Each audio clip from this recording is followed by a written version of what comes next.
Assalamualaikum, selamat sore. Ini ada berita yang bisa dibilang apa ya? Mau menertawai nggak enak, tapi bagaimana ya? Ini berita soal PBNU. Tribunnews.com. Belum seorang pun capres-cawapres sowan ke PBNU usai pencoblosan. Gus Yahya, ya mungkin nggak harus. Jadi ini pernyataan dari Gus Yahya Khalil Stakuf Jumat kemarin. Ini udah hari Senin loh. Ketua Umum Pengurus Besar Nahdlatul Ulama Kiai Yahya Khalil Stakuf alias Gus Yahya mengungkap hingga 2 hari pasca pencoblosan Pilpres 2024 atau tepatnya hari ini Rabu, nih malam, belum ada satupun pasangan capres-cawapres yang sowan ke PBNU. Padahal diketahui pada saat masa kampanye lalu para capres-cawapres berlomba-lomba berupaya meraup suara NU. Tak jarang mereka juga mengklaim berada di pihak NU. Akan tetapi hingga hari ini belum ada seorang pun capres-cawapres yang berencana bertemu pihaknya. Kalau sejatinya tidak perlu ada pertemuan lagi pihak capres-cawapres bertemu dengan pihak PBNU, Gus Yahya lantas menyinggung, kalau sejatinya tidak perlu ada pertemuan lagi pihak capres-cawapres bertemu dengan pihak PBNU. Adapun mengenai kandidat-kandidat nggak ada. Dan juga ya saya kira entah perlu entah tidak. Ya mungkin nggak harus juga lah, kata Gus Yahya di kantor PBNU. Kata Gus Yahya sejauh ini pihaknya sudah mendoakan kepada seluruh capres-cawapres yang bertarung tersebut. Terkait dengan Pilpres ini, Gus Yahya menyebut ada puluhan kader NU yang tergabung sebagai tim SES. Seluruhnya kata dia terpencar di 3 pasangan capres-cawapres. Dari pernyataan Gus Yahya, pasangan Ganjar Mahfud menjadi kubu paling banyak dihuni oleh kader NU. Sementara paling sedikit berada di pasangan Anies Baswedan. Ada sekitar 20 orang misalnya yang terlibat dalam tim sukses Ganjar Mahfud. Ada sekitar mungkin 5 orang yang terlibat dalam tim sukses dan juru kampanye Prabowo Gibran. Ada 1 orang yang terlibat dalam tim sukses Anies. Sementara untuk total keseluruhan kader PBNU yang terlibat dalam kontestasi pemilu 2024 ini kata dia ada sekitar 63 orang loh. Ada 63. Bilangnya tadi di Ganjar 20. Di Prabowo cuma 5. Di Anies 1. Lalu sisanya kemana?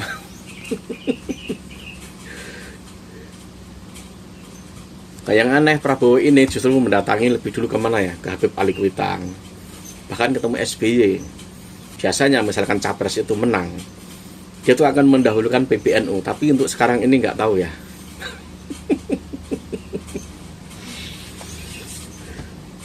Harusnya jika tidak mengharapkan nggak usah membuat ini pernyataan seperti ini. Jadinya aneh dan lucu gitu loh. Tentunya Gus Yahya kan Gus Durian ya, tahu ya. Yaitu tadi, kenapa tidak mengarahkan ke kubu yang jelas banyak kadernya sesuai kata jenengan itu. Tapi itu katanya cuma 20 yang ke Ganjar. Tapi yang lainnya ke siapa saja Gus? Yang lainnya kan 63 semua itu. Kenapa yang di 02 cuma disebut 5? Lalu yang lainnya itu apa? Bagian apa gitu loh. Tentu orang NU tahu Prabowo itu siapa sih gitu loh. Apalagi Gibran itu siapa? Di situ tuh kadernya tuh kader nasionalis semua. Kalau yang NU itu siapa? Jokowinya atau siapa? Jokowi udah nggak jadi capres. Padahal paling tidak orang Nahdien yang sangat-sangat Gus Durian itu ya Mahfud MD itu.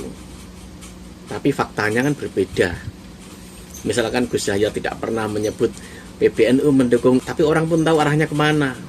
Apalagi sebelum coblosan itu Prabowo ketemu dengan siapa? Iya kan? Semua orang tahu. Jadi kalau misalkan hari ini sampai hari ini belum ditemuin, disowani, ya nggak tahu deh.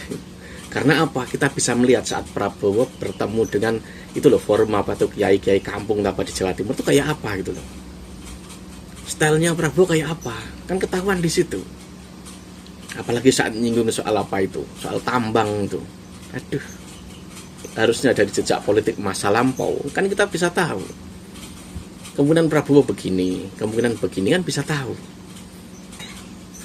Apa PBNU terasa nggak penting atau apa, saya juga nggak tahu.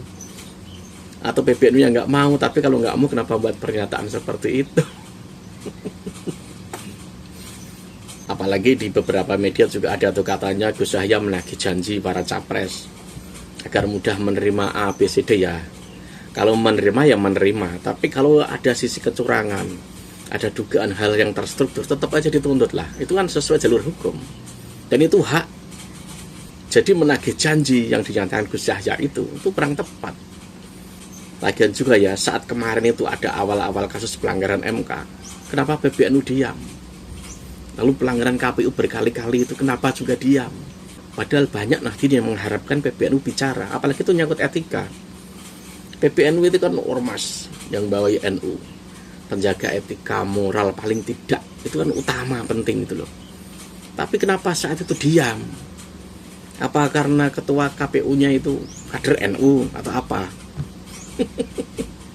Atau temennya Gus Yakut atau apa kan gitu. Itu banyak yang nunggu, kenapa diam? Jadi kalau misalkan sekarang nagih janjinya capres, cawapres atau apalah, soal kemenangan dan kekalahan harus mudah menerima lah atau apalah, itu kayaknya apa yang diharapkan PBNU tidak akan disambut gitu loh. Lalu yang menang saja belum mendatangi kok. Sangat beda dengan pemilu kemarin-kemarin, sangat beda. Karena apa? Pola yang diterapkan Gus Yahya itu untuk sekelas politik misalkan, itu kurang berkelas, kurang halus, terlalu kelihatan. Tapi apa? Jadi bargaining position itu kurang. Memang PBNU tidak berpolitik, tapi faktanya orang kan bisa melihat seperti apa PBNU, kemana arahnya, orang bisa melihat. Nah itu kurang ada nilai bargaining yang kuat. Kalau Kiai Said dulu kuat. Makanya dulu saat capres selesai, ada yang buru-buruan datang ke PBNU karena betapa pentingnya PBNU. Jadi misalkan PBNU kurang dianggap penting atau apa, ya nasib aja gitu loh. Mungkin apa caranya yang salah, cara bermain politik yang kurang cantik.